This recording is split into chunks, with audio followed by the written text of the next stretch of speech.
ఆంధ్రప్రదేశ్పై అల్పపీడనం తీవ్ర ప్రభావం చూపించబోతోంది. ఈ రోజు మధ్యాహ్నం తీరం దాటే అవకాశం ఉంది. కోస్తా రాయలసీమలో విస్తారంగా వర్షాలు పడతాయి. రానున్న 2 రోజులు కోస్తా జిల్లాల్లో వర్షాలు పడతాయి. పిడుగులతో కూడిన వర్షాలు పడే అవకాశం ఉన్నట్టుగా తెలుస్తోంది. పౌరులు మరింత అప్రమత్తంగా ఉండాలని సూచన చేస్తున్నారు. నైరుతి రుతుపవనాల నిష్క్రమణ ప్రారంభమైంది. అయితే ఆంధ్రప్రదేశ్లో అల్పపీడనం ప్రభావం తీవ్రంగా ఉండే అవకాశం ఉంది. బంగాళాఖాతంలో ఏర్పడ్డ ఈ అల్పపీడనం పూర్తి స్థాయిలో బలపడకపోయినా దాని ప్రభావం మాత్రం ఏపీని వణికిస్తోంది. భారత వాతావరణ శాఖ అంచనా ప్రకారం ఈ అల్పపీడనం మధ్యాహ్నం 12 గంటల నుంచి తీరం దాటబోతోంది. ఆ తర్వాత ఇది క్రమంగా తెలంగాణ వైపు కదులుతోందని వాతావరణ శాఖ తెలిపింది. అయినప్పటికీ దీని ప్రభావం ఆంధ్రప్రదేశ్ మీద కూడా చాలానే ఉంటుందని వాతావరణ శాఖ స్పష్టం చేస్తోంది. తీరం దాటుతున్నటువంటి సమయంలో దీనివల్ల కోస్తాంధ్ర, రాయలసీమ, యానాంలో చాలా చోట్ల ఒక మోస్తరు వర్షాలు పడే అవకాశం ఉంది. అంతేకాదు మరికొన్ని చోట్ల భారీ వర్షాలు కురిసే అవకాశం ఉంది. ఈ పరిణామాల నేపథ్యంలో ప్రజలు మరింత అప్రమత్తంగా ఉండాలని అధికారులు సూచిస్తున్నారు. శాటిలైట్ లైవ్ అంచనా ప్రకారం ఈరోజు సాయంత్రం 4 గంటల తర్వాత రాయలసీమలో వర్షాలు మొదలవుతాయి. అక్కడి నుంచి ఏపీ అంతటా మోస్తరుగా కురుస్తాయి. కోస్తాలో అక్కడక్కడ భారీ వర్షం పడే ఛాన్స్ ఉంది. రాత్రి 10 గంటల తర్వాత వర్షం కొద్దిగా తగ్గుముఖం పట్టే అవకాశం ఉందని తెలుస్తోంది. తెలంగాణతో పోలిస్తే ఏపీలో వర్షపాతం తక్కువగా నమోదవుతుందని వాతావరణ శాఖ చెప్తోంది. ఈ వాతావరణ మార్పులకు హిందూ మహాసముద్రంలో ఉన్న మరో 3 అల్పపీడనాలు కూడా ఒక కారణం. వాటి వల్ల గాలి వేగం జోరుగా పెరుగుతోంది. అరేబియా సముద్రంలో గంటకు 42 కిలోమీటర్ల వేగంతో వీస్తున్న గాలులు కర్ణాటక మీదుగా ఏపీ మీదకి వీస్తున్నాయి. ప్రస్తుతం ఏపీలో గాలి వేగం గంటకు 14 కిలోమీటర్లుగా కనిపిస్తోంది. ఈ వాతావరణ పరిస్థితుల దృష్ట్యా పౌరులు అప్రమత్తంగా ఉండాలని విపత్తుల నిర్వహణ సంస్థ హెచ్చరించింది. అల్పపీడన ప్రభావంతో రానున్న 2 రోజులు కోస్తా జిల్లాల్లో అక్కడక్కడ పిడుగులతో కూడిన మోస్తరు వర్షం కురిసే అవకాశం ఉందని అధికారులు చెప్తున్నారు. ప్రజలు మరింత జాగ్రత్తగా ఉండాలి. లోతట్టు ప్రాంతాల ప్రజలు జాగ్రత్తలు తీసుకోవాలని అధికారులు సూచిస్తున్నారు. అనవసరమైన ప్రయాణాలు మానుకోవాలని, సురక్షిత ప్రాంతాలకు వెళ్లాలని అధికారులు కోరుతా ఉన్నారు. అయితే ఈ నెల 20న వాయువ్య పశ్చిమ మధ్య బంగాళాఖాతంలో మరొక ఉపరితల ఆవర్తనం ఏర్పడే అవకాశం ఉందని వాతావరణ శాఖ చెప్తోంది. దీని ప్రభావంతో దక్షిణ ఒడిశా, ఉత్తర కోస్తాల్లో వర్షాలు భారీగా కురుస్తాయని తెలుస్తోంది.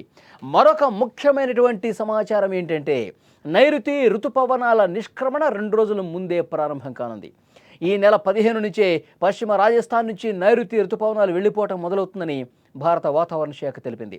ఈ సీజన్లో ఇప్పటి వరకు దేశవ్యాప్తంగా 778.6 మిల్లీమీటర్ల వర్షపాతం నమోదు కావలసి ఉండగా దానికి రెట్టింపుగా దాదాపు 836.2 మిల్లీమీటర్ల వర్షపాతం నమోదైంది. కాబట్టి దేశవ్యాప్తంగా వర్షపాతం ఏ విధంగా నమోదైంది, ఎక్కడ క్లౌడ్ బర్స్టులు సంభవించిన ఒక వరదే కనిపించింది. దేశవ్యాప్తంగా గత నెల నుంచి ఇప్పటి వరకు చూసుకుంటే భారీ వర్షపాతాలు నమోదు కావటం, అటు నార్త్లో అయితే కొండ ప్రాంతాలు పూర్తిగా జమ్మూ కాశ్మీర్, ఉత్తరాఖండ్, ఉత్తరప్రదేశ్ ఈ ప్రాంతాల్లో అయితే కొండ చర్యలు విరిగిపడి ప్రాణ నష్టం కూడా జరిగిన పరిస్థితుంది. జమ్మూ కాశ్మీర్లో అయితే ఆ క్లౌడ్ బర్స్టులకి ఒక్కసారిగా కురిసినటువంటి ఆ వర్షం వరద ధాటికి కొండ చర్యలు విరిగిపడి ఆ వరద బురదలో కూరుకుపోయినటువంటి పరిస్థితి కనిపించింది. సో దేశవ్యాప్తంగా గత నెల రోజులుగా వర్షాలు విపరీతంగా కురుస్తున్నాయి. లోతట్టు ప్రాంతాలు పూర్తిగా జలమయమైపోతున్నాయి. దేశవ్యాప్తంగా కూడా నదులు ఉప్పొంగి ప్రవహించి మొత్తం లోతట్టు ప్రాంతాలని ముంచేసినటువంటి పరిస్థితి ఉంది. సో ఈ రాష్ట్రం ఆ రాష్ట్రం అని కాదు, ఎక్కడ చూసినా కుండపోతే కనిపించింది. ఇప్పుడు రాబోయే రోజుల్లో కూడా మరిన్ని వర్షపాతం నమోదయ్యే అవకాశమే కనిపిస్తుంది. వాతావరణ శాఖ అంచనా ప్రకారం ఈ రోజు నుంచి మొదలుకొని మరొక 2 రోజుల పాటు ఇటు ఆంధ్రప్రదేశ్లో, తెలంగాణలో, ముఖ్యంగా 2 తెలుగు రాష్ట్రాల్లో కూడా భారీ వర్షాలు కురిసే అవకాశం ఉంది.